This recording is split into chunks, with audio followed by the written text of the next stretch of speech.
Zee 24 तास एक पाऊल पुढे। पांडुरंगाच्या दर्शनाच्या ओढीनं चालणारे लाखो वारकरी, सतत चालणारा विठुनामाचा गजर आणि सोबतीला टाळ मृदुंगाची साथ, अशा भक्तिमय वातावरणात माऊलींच्या पालखी सोहळ्यातील तिसरं रिंगण पार पडलं ते ठाकूरबुवांची समाधी इथे। पंढरपूरपासून अवघ्या काही अंतरावर असणाऱ्या या ठाकूरबुवा समाधीजवळ वारकऱ्यांनी या रिंगण सोहळ्याकरता मोठ्या संख्येने गर्दी केली होती। सोहळ्यादरम्यान वारकऱ्यांच्या माऊली नामाच्या गजरात संपूर्ण परिसर हा भक्तिमय वातावरणात न्हाऊन निघतो।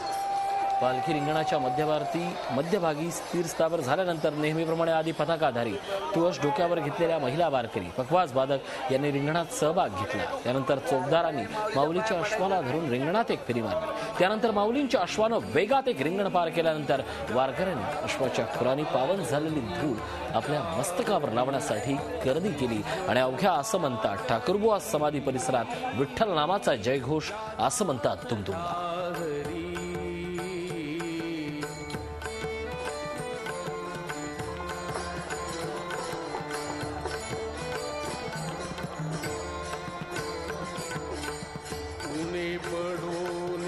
आपण पाहतो ही दृश्य ठाकूरबुवा समाधी येथील अवघ्या काही अंतरावर ज्याच्या दर्शनाची आस, ज्याच्या दर्शनाची ओढ ही डोळ्यामध्ये, मनामध्ये, हृदयामध्ये साठवून अवघं वर्षभर वाट पाहतो आणि 18 दिवसांची वारी करतो, त्या वारीच्या टप्प्यातला आता शेवटचे काही क्षण येऊन टेपलेले आहेत आणि आज या सोहळ्यातला ठाकूरबुवा समाधी इथं रिंगण सोहळा पार पडला। अवघ्या काही मैलावर ज्याच्यासाठी प्राण कंठात आले, ज्याच्यासाठी आपलं आयुष्य वेचलं, ज्याच्यासाठी आपल्या डोळ्यात हरिनामाचा जयघोष दिसतोय, ती विठुमाऊली पैल तीरावर आहे, चंद्रभागेच्या तीरावर आहे आणि त्याच्यासाठी जमलेला हा महाराष्ट्रातला लाखोंचा जनसमुदाय माऊलींच्या अश्वानं आज रिंगण सोहळा पूर्ण केला आणि वारकऱ्यांनी पुन्हा एकदा हरिनामाचा जयघोष करत अश्वाच्या पायाखालची माती म्हणजे जणू काही माऊलीची माती आपल्या बहाळी लावण्यासाठी संपूर्ण वातावरणात एकच हरिनामाचा जयघोष केला। माऊलींची पालखी आपण पाहतो।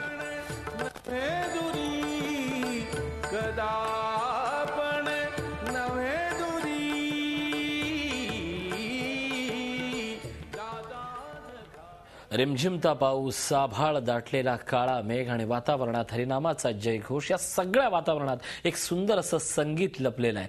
आज आनंदवारी या विशेष कार्यक्रमात आज आपल्या सोबत असणार आहेत सुप्रसिद्ध शास्त्रीय गायिका पद्मजा फेडाणी जोगळेकर। पद्मजाजी, आनंदवारीत आपलं मनापासून स्वागत। पद्मजांच्या स्वराबद्दल काय सांगायचं? शुभ्र फुलांच्या कळ्या असतील किंवा अनेक त्यांची गाणी असतील, त्यांच्या गाण्यांनी महाराष्ट्र हा चिंब झालेला आहे।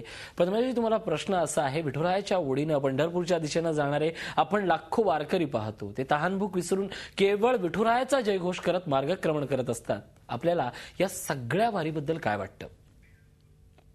आषाढीच्या वारीमध्ये दरवर्षी हजारो लाखो वारकरी अतिशय प्रेमाने, भक्तिभावाने मैलोन मैल एकत्र चालत असतात। समतेची, बंधुभावाची ही जाण ठेवून विठ्ठलाच्या पायी सगळेजण आपला अहंभाव समर्पित करतात। हे खरोखर एक आश्चर्याची आणि खूप आनंदाची गोष्ट आहे। एकत्र एवढी मंडळी गुण्या गोविंदानं प्रवास करत असतात, हीच माझ्या दृष्टीने खूप मोठी बाब आहे आणि असं जगात कुठेही घडत नाही।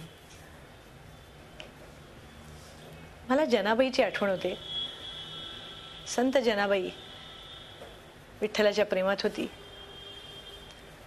तिच्या दारावरून जाणारी दिंडी तिने पाहिली की या दिंडीत सामील होऊ का नको असं सारखं तिला वाटायचं आणि ती स्वतःशीच म्हणायची, पंढरीला जाया औंदा नव्हतं माझं मन, पंढरीला जाया औंदा नव्हतं माझं मन, पर सावल्या इट्टलानं चिठ्ठ्या पाठवल्या दोन। पंढरीला जाया औंदा नव्हतं माझं मन, पर सावल्या इट्टलानं चिठ्ठ्या पाठवल्या दोन। पंढरीला जाया औंदा सोबत नाही कोणी, पंढरीला जाया औंदा सोबत नाही कोणी, आणि ती मनाशीच म्हणायची, कशाला कोण हवं, पुढे इट्टल मागे जनी, पुढे इट्टल मागे जनी।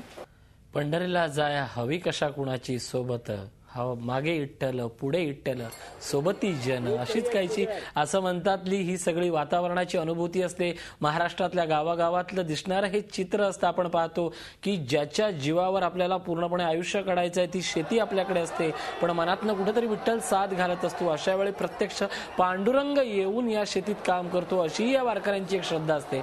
पद्मजाताई आपल्यासोबत आहेत. या वारीच्या निमित्तानं आपण एक कार्यक्रम करत आहात, त्याबद्दल काय सांगा?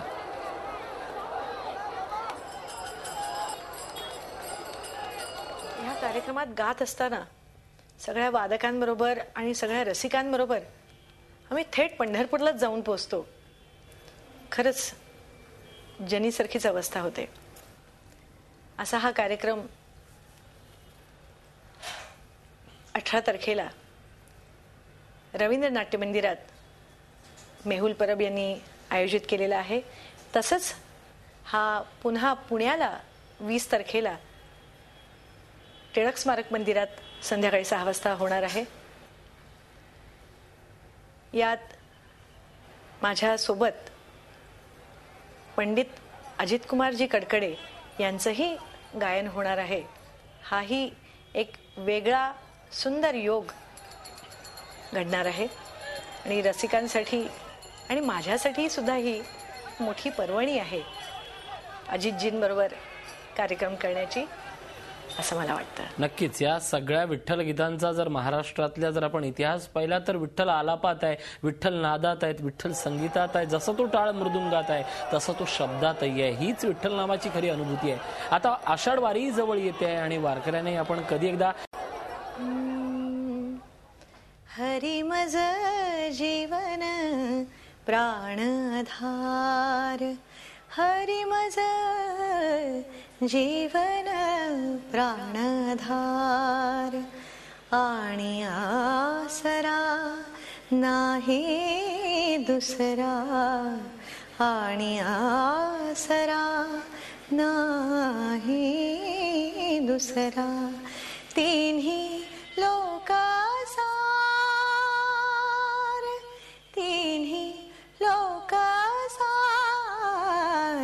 हरी मज जीवन प्राणधार, हरी मज जीवन प्राणधार.